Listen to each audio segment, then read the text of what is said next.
HOA Karen gave me 7 days to tear down my dad's wheelchair ramp by Friday at 5. I swear I felt the ramp flinch when she said it. Fresh cedar. Still smelling like rain. Bolted clean into the concrete stoop my father couldn't climb anymore. The ramp wasn't pretty. It wasn't meant to be. It was meant to get an old man. A former school custodian with a stubborn spine and a laugh like gravel. From the mailbox to the living room without bruising his dignity. Names: Avery Johnson, 35. Civil engineer. Black. Daughter. Single. Coffee wheeled. I bought the corner ranch on Magnolia Court last winter because, the brochure swore it was quiet, and the property taxes would stop punching me in the throat. I ran the numbers, squeezed a down payment, and told my dad, "You're moving in after physical therapy." No arguments. He grumbled as usual. But his eyes said thank you. The neighborhood's called Willow Bend. Big oaks. Wraparound porches. And rules for everything. Mailbox height. Lawn blade length. What shades of beige count as acceptable beige? They keep a printed list in a 3-ring binder. They also keep Karen. Karen Whitmore introduced herself on day 1 like a subpoena. Platinum bob. Blazer in summer.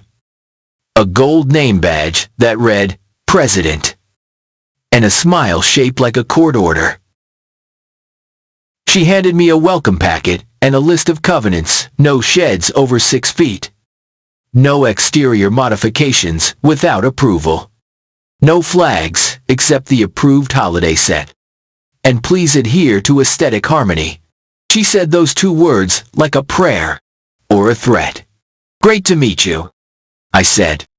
I work with slopes and drainage and public safety. I know paperwork. She laughed. We'll get along if you follow directions.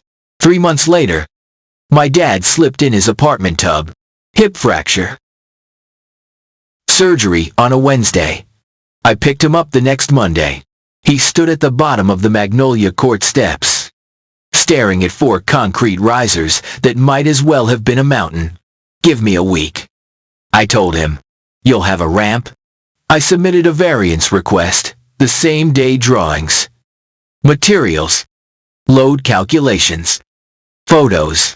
I used plain words: mobility, accommodation, temporary structure, handrails per code. I attached my dad's discharge summary and the physical therapist's recommendation.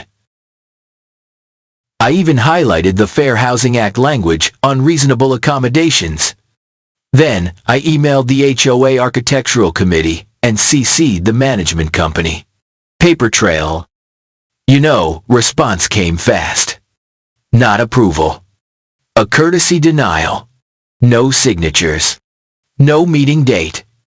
Just a PDF, stamped with a logo, and a sentence that said the ramp conflicted with community aesthetic values. 7 days to remove if erected without approval. A clock started ticking in my head, so I built it anyway. Late afternoon sun, bleeding through the trees. Power driver whining. My dad in a folding chair giving me grief about my angles like he knew ADA slope ratios. Neighbors glanced, then waved. A few even brought lemonade. The ramp rose from plywood to structure to promise. Karen arrived the next morning with a clipboard and 2 people in matching polo shirts labeled compliance. She tapped the cedar rail like it offended her fingertips. This was not approved. It's a reasonable accommodation, I said. Protected by federal law. Karen's smile thinned. Federal law doesn't override covenant aesthetics. That's not how any of this works, I said. A little laugh slipping out. She slid a paper across the rail. A violation notice with a countdown 7 days. Remove by Friday at 5. Or fines starting at $100 a day. She'd added in handwriting, each day doubles. You can't do that, I said quietly. She tilted her chin. We can. And we will. I took the paper, folded it, and put it in my pocket. Then I turned, wheeled my father up the ramp for the first time, and felt his hand squeeze mine like a prayer answered. We made it inside. He cried where nobody could see. By Tuesday noon, the Facebook group was frothing. Karen posted a photo of the ramp with a caption about unauthorized structures and property values. I didn't reply. I collected receipts. Receipt 1. Tuesday at 2. My stamped city permit. Expedited under emergency mobility accommodation. Signed by the municipal building official. Dated in words May 20th. I slid it into a plastic sleeve and mounted it by the doorbell. Receipt 2. Tuesday at 4. A letter on letterhead from my dad's physician stating the ramp was medically necessary. I scanned it. I sent it to the board. I printed it twice. Receipt 3. Wednesday morning. An email from the HOA manager acknowledging my variance request was never scheduled for hearing and promising we will review at next available meeting. No date. Useful. Receipt 4. Wednesday at noon. Ring camera footage of Karen stepping past the property line with a tape measure, whispering into her phone. If we cut the rail here, the audio clicked like a metronome. By Wednesday night, a paper appeared on my door, notice of lien intent. Fines already at $500. Sorry, the board said, the ramp invited liability and set a dangerous precedent. I brewed coffee strong enough to wake the dead. Then I wrote a letter titled, Request for Reasonable Accommodation Urgent. I cited the Fair Housing Act, the Americans with Disabilities Act, and our own bylaws section about hardship accommodations. I gave them a deadline, respond in writing by Friday at noon, or I'd seek injunctive relief.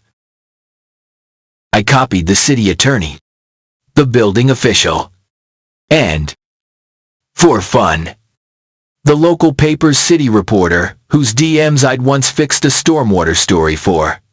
By Thursday sunrise, the group chat turned mean. Someone used the word eyesore. Someone else said people like that change neighborhoods. I read it twice. Then I kissed my dad's forehead and told him to nap. I set my laptop on the kitchen island and started a slide deck. I called the deck The Cost of Aesthetic Harmony. Big fonts. Simple words. Photos taken at angles that told the truth. My dad's cane leaning against the rail. The signed permit. The ring clip with Karen stepping over the line. A screenshot of the HOA denial with no signatures. And a timeline with clocks. Receipt 5. Thursday at 9. The management company auto-reply saying the president was unavailable until Monday. Receipt 6. Thursday at 11. Meeting minutes from April. The last two gatherings had been executive session. But the April minutes held gold a vote to authorize compliance patrols led by Karen's cousin. Paid from the general fund. My taxes. My dues. To fund her little police cosplay. I printed the line in bold. Receipt 7. Thursday at 1. A voicemail from a neighbor named Renee. She's 70. Widowed. Filipina. Soft voice like a hymn. She whispered. Karen told me your ramp would attract crime. I asked if I could record her statement. She said yes. I don't like bullies. She added. I got a walker. I got receipts too. Receipt 8. Thursday at 3. An email attachment from the city attorney. A PDF with 3 paragraphs explaining that private covenants cannot lawfully override federal disability accommodations. And any attempt to enforce removal could expose the HOA to liability. Please consider this advisory notice. It ended. Formal. Perfect. I added each receipt to the deck like a rung on a ladder. Then I wrote the last slide Friday. 5 o'clock. Clubhouse. Public comment. Bring chairs. When you escalate with a bully, do it in daylight. And invite neighbors. Friday came with a clear sky and my stomach doing somersaults. I wore a navy dress, flats, and a necklace my mother gave me at graduation. My dad insisted on coming. I want to be the reason they get their minds right, he said, eyes twinkling. We loaded his chair into the trunk and drove the 2 blocks to the clubhouse. The parking lot was already thick with SUVs. People lingered in little knots, craning to see us like we were the parade. Karen stood by the door, greeting each arrival with that brittle smile. Ms. Johnson, she said, blocking my path. For safety. We've moved public comment to the end. I'm here for the beginning, I replied, wheeling my dad past. And I brought safety. I tapped the folder labeled LAW. Inside, the air conditioning hummed and the fluorescent lights made everyone look a little seasick. Folding chairs filled the room. On the dais, Karen at the center. 2 board members staring at their hands. 1 empty seat. The gavel looked heavy in her small hand. She opened with community harmony, shared values, and protecting property. Then she did the thing bullies do. She made me a category. An unauthorized structure has appeared, she said, pretending not to look at me. This board has an obligation to enforce standards. My dad coughed. It sounded like thunder. Karen called for agenda approval.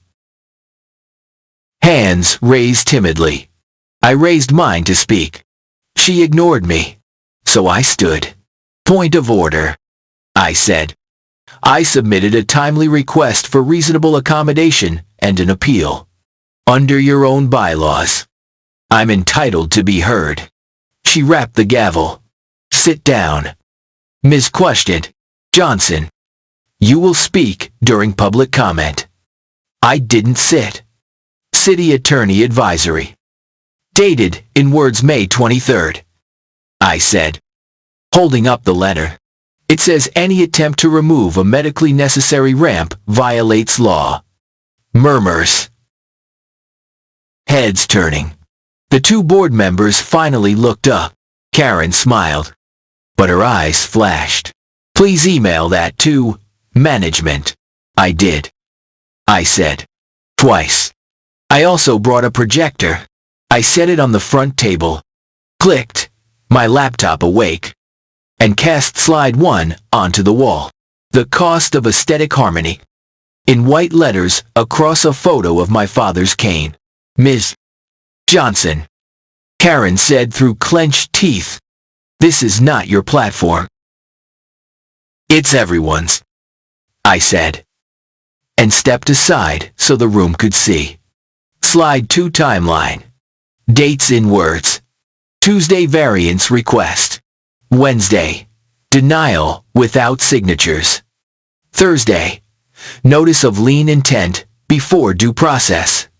Friday, threat of daily fines doubling. The room rustled like leaves. Slide 3, the permit. Stamped. Signed. The municipal seal bright in the projector glow. Someone near the back said, wait. It's permitted, someone else said. Why wasn't this scheduled for a vote? Slide 4, ring footage. Karen's voice on the audio. If we cut the rail here, her cousin in a polo nodding. I hit pause. The silence throbbed. Slide 5. The April minutes about paying the cousin from the general fund. I read the line slow. Paid roll, not listed in budget. No competitive bids. Then I clicked to a screenshot of the HOA's own procurement policy, require 3 quotes for services over $500. Karen's smile broke. You're misrepresenting receipt 9. I said, lifting my phone. Email from management acknowledging no quotes were obtained. Dated in words, April 15th. A board member cleared his throat. Madam President, did we approve payment without bids? Karen's jaw worked. We acted in urgency. Urgency for a measuring tape, my dad said. Little laugh rippled through the chairs. Slide 6, the city attorney's advisory. I read the key sentence. Private covenants cannot be enforced to deny reasonable disability accommodations required under federal law. I let the words hang like a bell tolling. Karen tried to pivot. We are concerned about aesthetics. Buyers see ramps and think what I asked quietly. That disabled people live here. My voice eased into the mic. Folks, my father worked 38 years cleaning classrooms, so kids had a place to learn. His taxes paid for your parks and your curbs and your property values. He wants to drink coffee on his porch. That's the whole story. I clicked to the last slide. A simple ask, affirm the accommodation. Stop the fines. Adopt a policy for disability modifications. And then because power needs sunlight, I added one more line. Call a special election to recall any board member who abuses process. The room buzzed. Karen pounded the gavel. Out of order. She barked. Security. Her cousin stood, puffing up. Polo tucked too tight. He took one step, then stopped because 3 neighbors rose with him. Renee with her walker. A guy in a union tee. And a young mom with a baby in a carrier, and they all stared him back into his seat. A hand went up in the second row. Mr. Patel. Retired teacher. He said, Madam President, we can hear Ms. Johnson now, or we can hear a judge later. I move we hear her. Hands shot up. Even the 2 board members. Karen's gavel hovered, then lowered. Fine. She hissed. 5 minutes. Give her 10. Someone called. Give her what she needs. Someone else said, I don't love microphones. I love facts. So I gave them facts. 1. I said, holding up a finger. Our bylaws say hardship accommodations are permitted with documentation. I provided medical need and stamped permit. Denial had no signatures and no meeting. That's invalid. 2. The Fair Housing Act says associations must make reasonable accommodations for disability. You ain't gotta love the ramp. You do gotta allow it. A few chuckles. Karen's nostrils flared. 3. Fines were issued before appeal and then doubled without authority. That's predatory. 4. Compliance patrol payments went to a relative without bids. That's improper. 5. The ramp will be stained to match the porch by next Tuesday. The rail caps will be trimmed. It'll look fine. More than fine, it'll look like kindness. Then, I did the thing Karen never expected. I told the truth about fear. Some of you are scared. I said softly. Scared your investments will slip. Scared change means loss. I hear that. But if our aesthetic harmony means folks like my dad can't come home, then we've built our harmony on sand. And the tide's coming. I stepped back. The room felt heavier and somehow lighter. Karen forced a smile. Thank you, Ms. Johnson. The board will deliberate. No. Mr. Patel said. We'll deliberate. We are the association. He turned to his row. I moved to suspend fines and grant the accommodation. Neighbors murmured. Heads nodded. The two board members looked at each other. Then at Karen. She clutched the gavel. There is no motion from the floor. Receipt 10. I said, flipping open the bylaws. Section called, Member Motions at Regular Meetings. It exists. I slid the book toward her. She didn't touch it. She stared past me like the projector beam offended her vision. We will take this under advisement. Clock. I said, tapping the violation notice in my pocket. 7 days. Friday, at 5. That's in. I checked my watch. 50 minutes. The room sucked in a breath. Karen heard it too. She swallowed. That's when a voice from the back said, Madam President, I move to recall you. My neighbor in the union tee, Marcus, stood with his hands planted like he'd driven rebar into the carpet. For cause, abuse of process, improper payments, and, plain meanness. It wasn't procedural. It was primal. But it lit a fuse. Karen banged the gavel so hard the head jumped. Security, she snapped. Her cousin stood again. This time, the young mom took out her phone and read, any person acting as security without licensure may be liable under state statute. She looked him dead in the eye. He sat. The management company rep finally spoke. He'd been silent so long, I forgot he was there. Per bylaws. A recall requires written notice and a special meeting. Marcus nodded. Then we give notice. Tonight. He turned to me. Avery. You got a template? I did. Of course I did.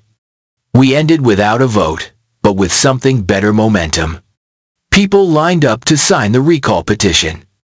Renee signed first. Hand shaking, but letters steady. Mr. Patel signed. The young mom signed with her baby cooing. Even the quiet guy with the perfect yard signed. Whispering. My wife's in a chair. I should have spoken sooner. Karen stormed out a side door with her cousin trailing like a shadow. At 4:58. I wheeled my dad down the clubhouse ramp and watched the sky soften to honey. Fine suspended. Not officially. Ramp safe, for now. But the crowd that walked us home felt like an answer. Saturday morning. A truck idled at the corner. No logos. Two men leaned on the hood. Sunglasses mirrored. Arms crossed, performative toughness. They watched our house like it might confess. At 9. A new paper flapped on my mailbox. Cease and desist for defamation of board. I laughed out loud. Then I stapled a copy of the city attorney's advisory right below it. My yard looked like a bulletin board. But, hey, information is a kind of fence. By noon, Karen posted a video. We support accessibility, she said to her phone. Voice dripping sugar. We simply ask residents to respect process. Come on, lead up. Some neighbors cheered her. Many didn't. The algorithm did what algorithms do. It showed everyone the worst of everyone. At 2, my dad's therapist arrived with a portable ramp level and a smile. We adjusted the rail height by half an inch to ease his grip. Looks good, she said. Feels like respect. At 4, Renee knocked with cookies and a folder. This ain't my first rodeo, she said, patting the folder. Inside notes from last year, when Karen fined her for wind chimes. The appeal had vanished. Renee had kept copies. She bullies people who won't fight. Renee said, you are different. At 6. My phone buzzed. Unknown number. I silenced it. Then it buzzed again. I answered. Avery Johnson, a flat voice asked. Yes. This is Officer Delgado with the county sheriff. We received a call from the Willow Bend president regarding threats at last night's meeting. Of course she did. Happy to share footage, I said. We recorded. There were no threats. Unless you count democracy. He chuckled. Low. Mind, if I swing by and take a statement, come on. I said. We'll put on coffee. He arrived in 20 minutes. Hat in hand. Gaze kind. He looked at the ramp. Then, at my father. My mother has one. He said. Took us forever to get our HOA to stop nitpicking. We showed him the slides. He watched the ring clip without blinking. When Karen's cut, the rail line played. His jaw set. Just so you know, he said. Tampering with a safety device is a crime. Even talking about it can show intent. He wrote things. He left a card. He said, call me if anyone steps on your porch without your say-so. That night, the two men in sunglasses were gone. The corner looked like a corner again. Sunday. I knocked doors with the recall petition. I'm not a natural canvasser. But I got better with each conversation. Mr. Patel. She once fined me for planting zinnias the wrong month. Signed. A couple on Oak Lane. We joined this HOA thinking it protected us. Now it just polices us. Signed. The young mom, my son's autistic. The board tried to ban his sensory swings. I cried. Then I took them down. Wish I'd met you sooner. Signed. Every signature felt like a small stone added to a scale. By dusk, we had enough to force the special meeting. We set it for 2 weeks out. A Tuesday evening. 7 o'clock. Plenty of time for the whispers to build. Plenty of time for Karen to underestimate us. 2 weeks is a lifetime when a bully's clock is ticking. Karen didn't waste it. Monday morning. A contractor van rolled up while I was at work. My dad called. Voice tight. There's men here with clipboards. He said. They say they're here for an inspection. I'll be right there. I said, grabbing my bag. By the time I pulled into the driveway, 2 men in neon vests were photographing the ramp. City inspection. One said. I held up my permit. What department? Compliance. There's no city compliance department. I said.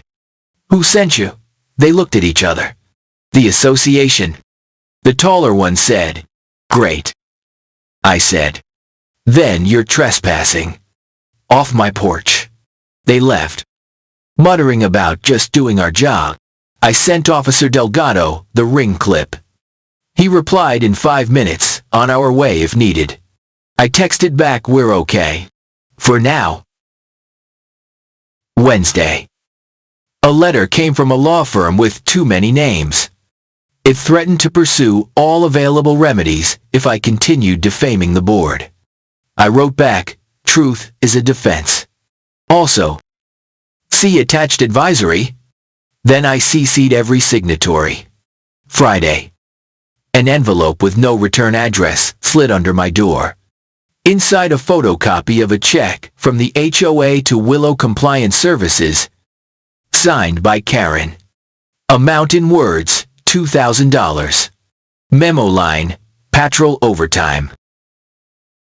The bank stamp date matched the week of my denial. The bottom corner had a smudge like a thumb dragged across fresh ink. Anonymous. But useful. Saturday. The city reporter DM'd hearing chatter about an HOA ramp fight. Got receipts. Loads. I typed. But the story isn't me. It's us. Sunday night. A cloud shelf rolled in and split like a curtain. Rain hammered the street in hard. Straight lines. Gutters clogged somewhere upstream. By midnight, The corner cul-de-sac flooded ankle deep. Water lapped at Renee's porch. I grabbed boots and a headlamp and ran outside. The storm drain at Magnolia and 3rd burped mud like a sick whale. My brain went engineer inlet capacity. Blockage. Grade. Relief path. I jogged the flow line upstream. Flashlight bouncing. And found it, yard clippings piled behind a decorative hedge. A newly installed privacy berm, deflecting water like a dam. Whose hedge? Karen's. Of course. I texted the group chat. If your street's flooding, sandbags are at my porch. Also, please don't block swales with yard projects. Attached a diagram. Crickets from Karen. Heart emojis from neighbors. We cleared the inlet with a rake and a prayer. The water fell like a curtain dropping after a bad play. Renee stood in her doorway and whispered, "Heroes." I added a new slide to the deck. Swales are not suggestions. I didn't plan to use it. But bullies always supply more material than you need. Special meeting day felt like the minutes wore lead boots. At 6 o'clock, I wheeled my dad into the clubhouse. At 6:10, the room had already spilled into the hall. At 6:30, the reporter slid into the back with a notebook and a face that tried to look like it wasn't delighted. At 6:45, Karen marched in with a lawyer in tow. Sharp suit. Handsome frown. Briefcase, made for slamming. He whispered to her. She nodded. He took the center seat, like he lived there. At 7 o'clock, Marcus banged the gavel because Karen forgot to bring hers. He read the notice. Tonight's purpose is recall consideration of the president for cause. He said for cause, like it tasted good. Karen's lawyer stood. This meeting is improper. My client has performed her duties within discretion granted by covenant. Any alleged payments were approved. He held up a stack of papers, like paper makes things true. Receipt 11, I said, stepping to the mic. Budget shows no line item for compliance patrol. Minutes show no bids. And, the stormwater. I clicked the projector. Swales are not suggestions lit the wall. Gasps. I showed the hedge dam. I showed the buried inlet. I showed the timestamp. Sunday at 11:46 p.m. Karen's lawyer frowned like he'd bitten a lemon. Irrelevant. Relevant to competence, I said. Also, safety. Also, my neighbor's porch. Renee stood with her walker and shook a Ziploc bag, soggy grass clippings. From the hedge, she said. And people laughed wetly. Grateful for humor. Let's stay focused. Marcus said.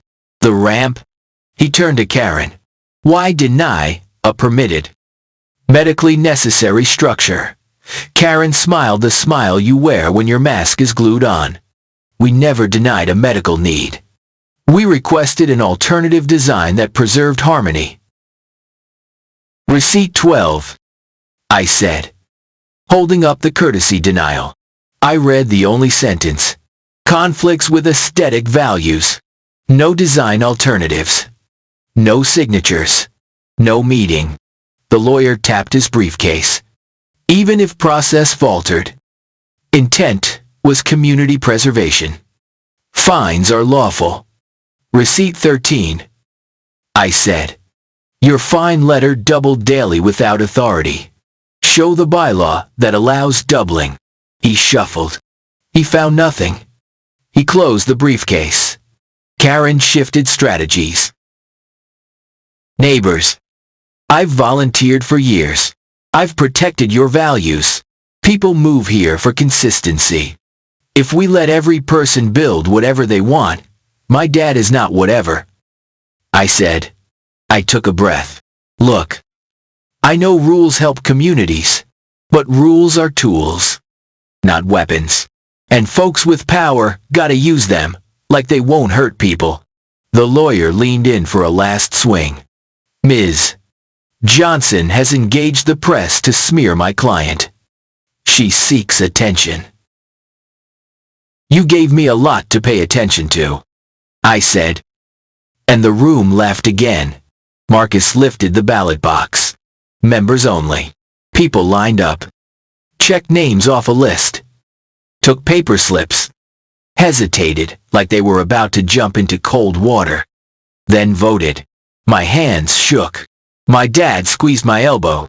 Steady now, he said. We counted tally sheets on a folding table that bounced when someone breathed. The math took forever. Then suddenly, it didn't. Marcus cleared his throat. By a margin of, in words, 74-19, the presidency is recalled. The room went quiet. Then loud. Not cheering. A sound like relief shedding its skin. Karen stood. Eyes dry as salt. For a second, I thought she might bow. Instead, she hissed, "This isn't over," and stalked out. Lawyer and cousin flapping behind her like tattered flags. I exhaled something I didn't know I was holding. After flips come the fallout. Monday morning. The management company emailed that fines were rescinded and liens withdrawn. The subject line said, RE resolution accommodation granted. I read it twice. Then read it to my dad like a bedtime story for grown-ups. He laughed and then fell asleep in his chair with the son on his knees. Tuesday. The reporter's story ran. Headline ramp. Rules. And recall Willow Bend grapples with aesthetics versus 2. Access. The piece quoted Karen, "We simply asked for process," and quoted me, "Disability is not an eyesore." It quoted Renee, who said, "My walker is prettier than their attitudes." Which, okay, made me snort coffee. Wednesday. Officer Delgado came by. "We're referring the hedge dam to code enforcement," he said. "Also, just so you know, someone filed a complaint saying you threatened to sue everyone." I threatened to read. I said, "Sometimes that's scarier." He grinned. "Mind if I take a photo with your dad on the ramp for my mama? She needs ideas." We did. My dad made a face like he was a celebrity. In his mind, maybe he finally was. Thursday. The interim board, Marcus. The young mom. Mr. Patel asked me to help draft a policy on accessibility. We met at my kitchen table with coffee rings on the wood and my engineer brain humming like a tuned engine. We wrote it in words not anyone could twist. Upon receipt of documentation of disability-related need, the association shall grant reasonable modifications that meet safety standards. The association shall not impose additional fees, delays, or aesthetic burdens not necessary for safety. We added timelines. Acknowledge within 3 business days. Decide within 10. We added a promise. We will choose people over paint. Friday. We held a ribbon cutting. It was dorky and perfect. My dad cut the ribbon with my old craft scissors and then rolled down the ramp, turned at the bottom, and rolled back up like a kid showing off a new bike trick. People clapped. Karen did not come. Her Lexus sat at the curb with the windows up like a held breath. A week later, a letter arrived from a law office I didn't recognize. Inside noticed that the district attorney had opened a review into HOA funds paid to Willow Compliance Services. It used phrases like potential self-dealing and breach of fiduciary duty. It used dates written in words. It made me sit down. 2 weeks after that, the management company changed. The new rep wore sneakers and listened more than he spoke. He asked for copies of my slides. I gave them freely. I even offered to run a Saturday workshop, how not to be a menace with bylaws. People came. We laughed. We learned. We ate store cookies and called them good because they were eaten with neighbors. In September, the association voted to allocate funds in amount, in words $5,000, to build an accessible picnic table and a shade pergola at the park. They put my dad's name on a little plaque. He rolled up, ran his fingers over the metal, and whispered, "This is ridiculous." Then he cried. I did too. Karen put her house up for sale in October. Listing photos hid the hedge. The description said, "Vibrant community with strong leadership." Buyers came and went. The sign lingered longer than she expected. Power is a hard thing to pawn when it's been repossessed by the people you borrowed it from. Months later, a new neighbor moved into Karen's old place. A nurse with a laugh like chimes, and a cat who refused to be contained by screens. The cat wandered onto my porch and curled on my dad's lap, like he'd been waiting his whole life to belong there. Maybe he had. Sometimes I still wake when the house is quiet and walk to the front door to touch the ramp rail. It's smooth now, stained to match the porch, weathered into the same language as our home. It's nothing special. If you're looking for postcard perfect, it's everything. If you're looking for a way in, and yeah, there's people who still grumble about precedence. Someone toot-toots when Renee's wind chimes sing in a stiff breeze. A complaint appears now and then. Handwritten. Unsigned. But the board answers with a policy and a smile. The answer is almost always yes. With safety. On a Sunday in late fall, I found Karen parked at the end of the street. Engine off. Gaze distant. For a second, I almost kept walking. Then I tapped her window. She rolled it down slow. Guarded. "You okay?" I asked. She stared at the ramp. Then at me. "I tried to keep things beautiful," she said flat. "I was afraid of, I don't know, everything getting messy." "It is messy," I said. "But it's ours." She nodded once. Like a verdict she didn't like but finally understood. "Your dad looks happy," she added. "He is," I said. "We are." She rolled the window up. She drove away. I watched her taillights fade, and then walked back to the porch where my father sat with the cat, and the sun, and the ramp that carried him home.